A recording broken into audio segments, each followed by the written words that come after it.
Welcome to another how-to video from bugspray.com.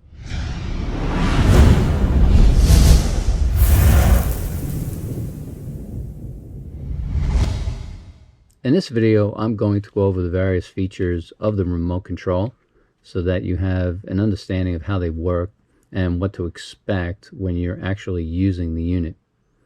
The top right-hand button is a standby button, and by design, it will cause the unit to make a loud sound when you're putting the unit into standby mode. It will be a relatively deep sound, and then the unit will be in standby for as long as you want. So I'm going to go ahead and hit that button and you'll hear the tone. So currently the unit is in standby mode, and if I want to reactivate it, when I hit the button again, it will make a higher pitch sound, and then the unit will go back on and cycle through whatever setting you have. In this case, we have the unit set to emit an audible sound. It's also releasing an ultrasound.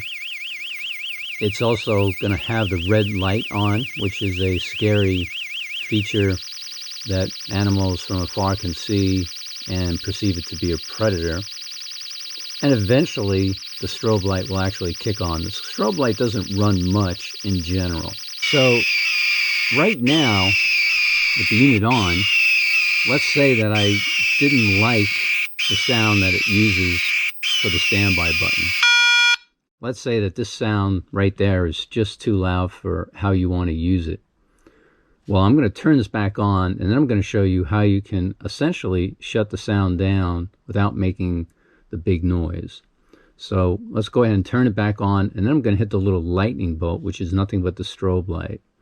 So if we do this, turn it back on, and now we hit the strobe light. So the strobe light button shuts the unit into a standby mode as far as sound, but the strobe will kick on. And it's kind of cool because that's all you're going to get is the strobe. Now, if you don't want the strobe to kick on, you can hit it again, and now the unit's going to kind of go down into a shutdown mode for about half a minute or so. When it kicks back on, it will be in full mode. All right, so the unit has turned itself back on, and again, to demonstrate what happens if we hit the strobe light button, it shuts off the sound. There's no loud noise. Obviously, the strobe light kicks on, but if we don't want the strobe light on, we just hit it a second time, and then the unit will put itself into a semi-state of not doing anything. Eventually, it will reset itself and go back to its normal setting. So now the unit is back into its normal cycle, and let's see what happens when we use the little sound of the speaker button. It cuts off the sound. Now, eventually, the strobe will probably kick on, but for some people, the sound is what is irritating them when they go outside, and they don't really care so much about the red light or the strobe light. So once again, if you're looking to shut the unit into a semi-state of standby and you don't want to hear a sound, all you need to do is use the little speaker button. So the speaker button will get it into that semi-state, and once it runs through its normal course of programming, which typically lasts about 45 seconds to a minute, it will then shut itself down, and the next time it kicks on, it will go back into its full feature cycle, whatever you have the setting on in the back.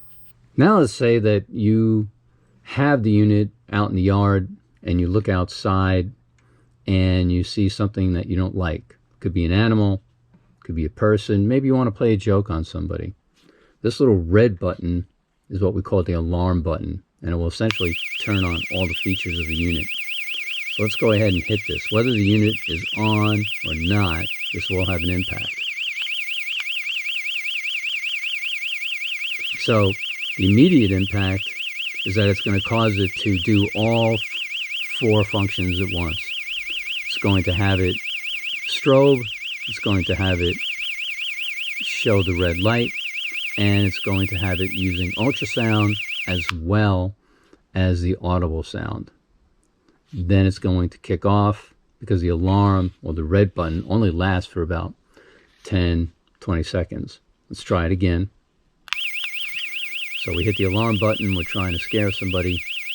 All the features go on, and they run continuously for, let's see here, we're up to about 10, almost 15 seconds.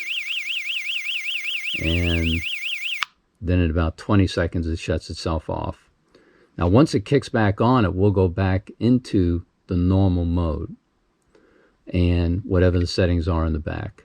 So in summary, if you're looking to shut the unit into a standby mode and you want confirmation that it's in standby, you use the top button, because it's going to give you that feedback. It's going to give you the deep beep to let you know it's in standby. And then when you want to take it out of standby and put it back on, it's going to give you a higher pitch sound, and it's going to immediately activate. Now, once the unit is back on, it goes through its normal cycle. And as I said before, if you want to put the unit into a quiet state without using the standby button, either of the two buttons on the bottom will do so. Clearly, the speaker one, if the noise is what's bothering you, just hit that and she's going to go totally silent. If that's not good enough, or if the strobe is really the problem, then you can go with the lightning bolt and shut the strobe down and get yourself a couple of minutes of time without the unit on. And if it kicks back on, just use the strobe again and you'll get yourself another couple of minutes of no sound. So I hope that this quick little video gave you a good idea of how the remote works and what it can do for you. It is kind of overriding the programming and buying you some time with any of the different settings that it has. We have had a couple of customers mention that the standby button use makes the unit project a loud sound, and that is by design. But either of the two buttons on the bottom can get you a similar result and not have to have that loud sound. So thanks for watching my how to control your ultrasound unit with the remote from bugspray.com.